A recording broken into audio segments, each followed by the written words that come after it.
just talking about how some of my tracks from the album, from the Going Through It album, were produced. For the first song, Ouch, one of my friends that I was in band with, his name's GPS, he was starting to make beats, and he asked me, like, let me see how you would take this melody and flip this into like a beat that you would use. And I took part of his melody, the first part of it, and looped it, and that's the melody that you hear. I think he had a different instrument on it at first, but I took it and put it with that dark piano that you hear, and I flipped it into a drill beat. And then he was just like, yeah, go ahead, use it. I did that, and then I started to just flesh out the rest of the beat. And then I was going through something at the time, of course. You can hear it. Sometimes when I'm writing, I do start off with a mumble. The mumble like creates, let's say, a fog. Not a fog, but like a creative cloud. And from that cloud that is amorphous, while I'm mumbling, form will start to come out, whether that be the line of a melody or whether that be words.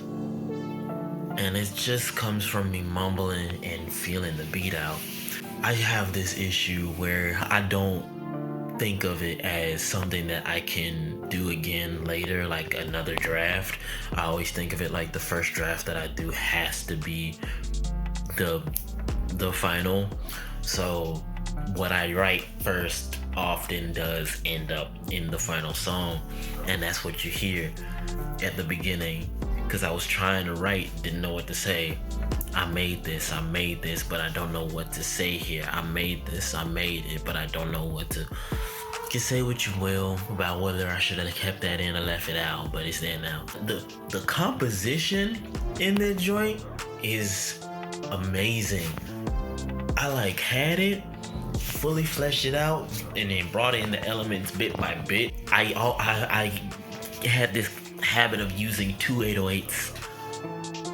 So there's the 808, the boom, boom, boom, boom, boom, boom, boom, boom, boom, and then but I know I forget it.